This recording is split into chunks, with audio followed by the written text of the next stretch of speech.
Packing material होता है, medical उपकरण होते हैं, ग्लूकोज की बोतल होती है, मेडिकल सीरीज होती है, अलग अलग तरह के कृषि उपकरण होते हैं। इन सभी में पेट्रोकेमिकल की बहुत बड़ी भूमिका होती है। अब बीना में बनने वाला ये आधुनिक पेट्रोकेमिकल कॉम्प्लेक्स इस पूरे क्षेत्र को विकास की नई ऊंचाई पर ले देगा, ये मैं आपको गारंटी देने आया हूं। इससे यहां नई नई इंडस्ट्री आएगी, यहां के किसानों, यहां के छोटे उद्यमियों को तो मदद मिलेगी ही। सबसे बड़ी बात है, मेरे नौजवानों को रोजगार के भी हजारों मौके मिलने वाले हैं। आज के नए भारत में मैन्युफैक्चरिंग सेक्टर का भी कायाकल्प हो रहा है। जैसे जैसे देश की जरूरतें बढ़ रही है, देश की जरूरतें बदल रही है, मैन्युफैक्चरिंग सेक्टर को भी आधुनिक बनाना उतना ही जरूरी है। इसी सोच के साथ आज यहां इस कार्यक्रम में एमपी के 10 नए इंडस्ट्रियल प्रोजेक्ट पर भी काम शुरू किया गया है। नर्मदापुरम में रिन्यूएबल एनर्जी से जुड़ी मैन्युफैक्चरिंग जोन हो, इंदौर में 2 नए आईटी पार्क हो, रतलाम में मेगा इंडस्ट्रियल पार्क हो, ये सभी मध्य प्रदेश की औद्योगिक ताकत को और ज्यादा बढ़ाएंगे। और जब मध्य प्रदेश की औद्योगिक ताकत बढ़ेगी तो इसका लाभ सबको होने वाला है। यहां के नौजवान, यहां के किसान, यहां के छोटे छोटे उद्यमी, सभी की कमाई बढ़ेगी। सभी को ज्यादा से ज्यादा नए अवसर मिलेंगे। मेरे परिवारजनों, किसी भी देश या फिर किसी भी राज्य के विकास के लिए जरूरी है कि पूरी पारदर्शिता से शासन चले, भ्रष्टाचार पर लगाम कसी रहे। यहां मध्य प्रदेश में आज की पीढ़ी को बहुत याद नहीं होगा, लेकिन एक वो भी दिन था जब मध्य प्रदेश की पहचान देश के सबसे खस्ता हाल राज्यों में हुआ करती थी। आजादी के बाद जिन्होंने लंबे समय तक एमपी में राज किया, उन्होंने भ्रष्टाचार और अपराध के सिवाय एमपी को कुछ भी नहीं दिया। दोस्तों, कुछ भी नहीं दिया। वो जमाना था एमपी में अपराधियों का ही बोलबाला था। कानून व्यवस्था पर लोगों को भरोसा ही नहीं था। ऐसी स्थिति में आखिर मध्य प्रदेश में उद्योग कैसे लगते? कोई व्यापारी यहां आने की हिम्मत कैसे करता? आपने जब हम लोगों को सेवा का मौका दिया, हमारे साथियों को सेवा का मौका दिया, तो हमने पूरी ईमानदारी से मध्य प्रदेश का भाग्य बदलने का भरसक प्रयास किया।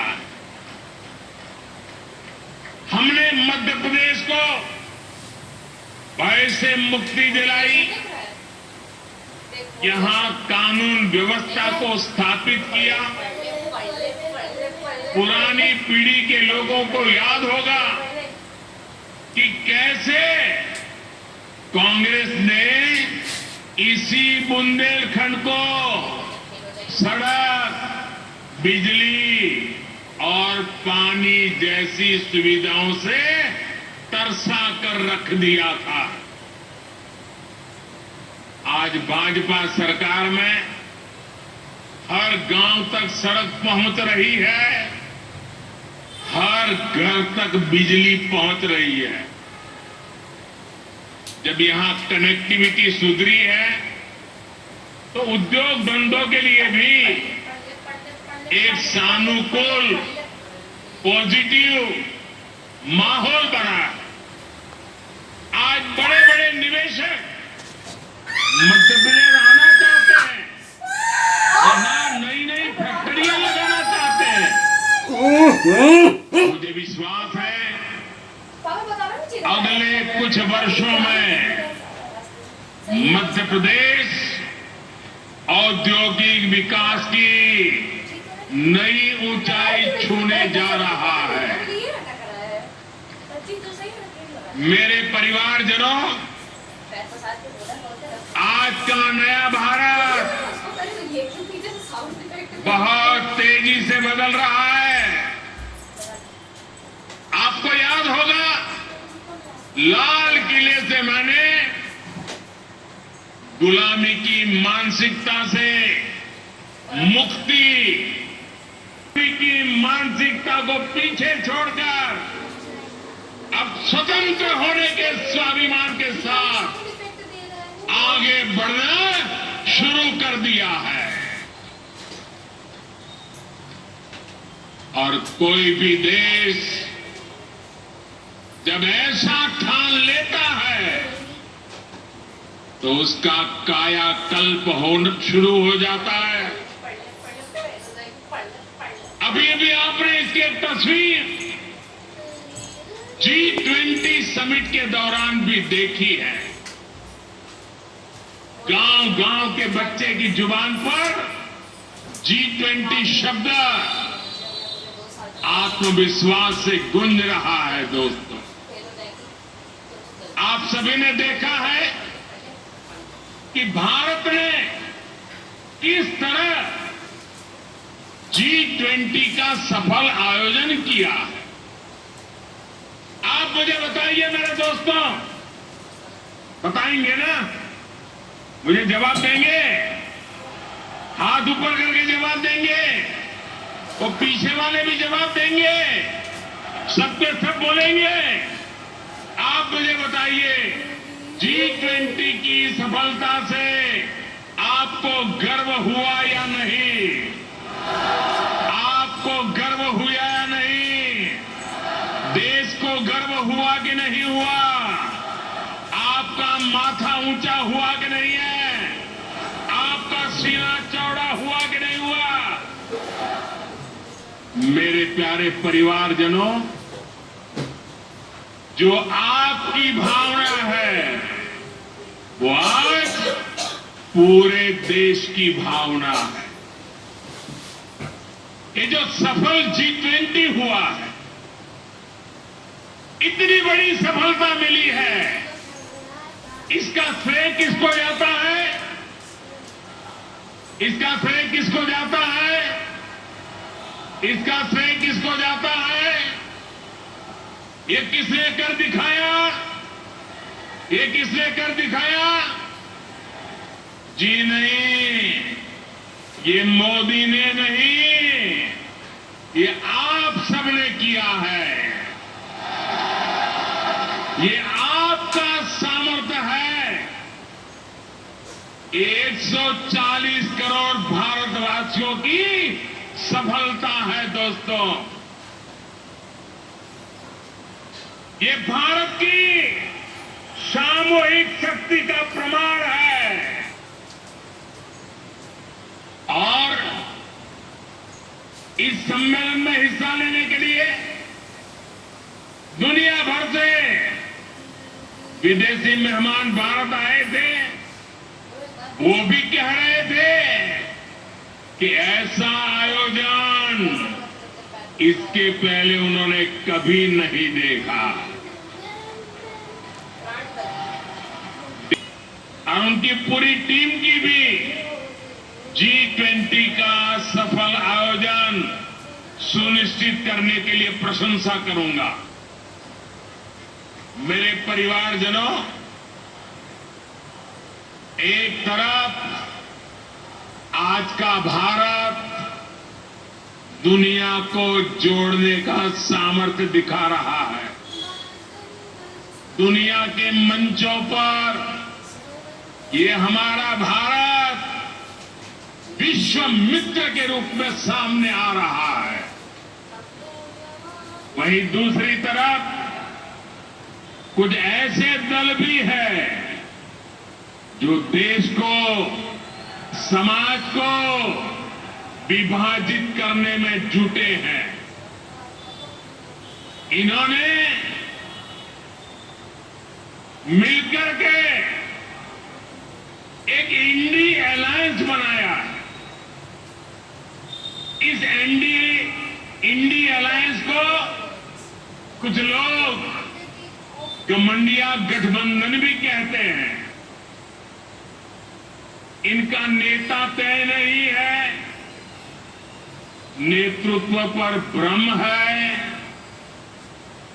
लेकिन इन्होंने पिछले दिनों जो मुंबई में उनकी मीटिंग हुई थी, मुझे लगता है उस मीटिंग में उन्होंने आगे एक गठबंधन कैसे काम करेगा उसकी नीति और रणनीति बना दी है। उन्होंने अपना एक हिडन एजेंडा भी तय कर लिया है। और ये नीति रणनीति क्या है? ये इंडी अलायंस की नीति है, एक गठबंधन की नीति है, भारत की संस्कृति पर हमला करने की। इंडी अलायंस का निर्णय है भारतीयों की आस्था पर हमला करो। इंडी अलायंस गठबंधन की नीयत है भारत को जिस विचारों ने, जिस संस्कारों ने, जिस परंपराओं ने हजारों वर्ष से जोड़ा है, उसे तबाह कर दो। जिस सनातन से प्रेरित होकर देवी अहल्याबाई होलकर ने देश के कोने कोने में सामाजिक कार्य किए, नारी उत्थान का अभियान चलाया, देश की आस्था की रक्षा की, ये गठबंधन, ये इंडी अलायंस उस सनातन संस्कारों को, परंपरा को समाप्त करने का संकल्प लेकर के आए हैं। ये सनातन की ताकत थी कि झांसी की रानी लक्ष्मीबाई अंग्रेजों को ये कहते हुए ललकार कर पाई कि मैं अपनी झांसी नहीं दूंगी। जिस सनातन को गांधी जी ने जीवन पर्यंत माना, जिन भगवान श्री राम ने उनको जीवन भर प्रेरणा दी, उनके आखिरी शब्द बने हे राम। जिस सनातन ने उन्हें अस्पृश्यता के खिलाफ आंदोलन चलाने के लिए प्रेरित किया, ये इंडी गठबंधन के लोग, ये गठबंधन के लोग उस सनातन परंपरा को समाप्त करना चाहते हैं। जिस सनातन से प्रेरित होकर स्वामी विवेकानंद ने समाज की विभिन्न बुराइयों के प्रति लोगों को जागरूक किया, इंडी गठबंधन के लोग उस सनातन को समाप्त करना चाहते हैं। जिस सनातन से प्रेरित होकर लोकमान्य तिलक ने मां भारती की स्वतंत्रता का बीड़ा उठाया, गणेश पूजा को स्वतंत्र आंदोलन से जोड़ा, सार्वजनिक गणेशोत्सव की परंपरा बढ़ाई, आज उसी सनातन को ये इंडी गठबंधन तहस नहस करना चाहता है। साथियों, ये सनातन की ताकत थी कि स्वतंत्रता आंदोलन में फांसी पाने वाले वीर कहते थे कि अगला जन्म मुझे फिर ये भारत मां की गोद में देना। जो सनातन संस्कृति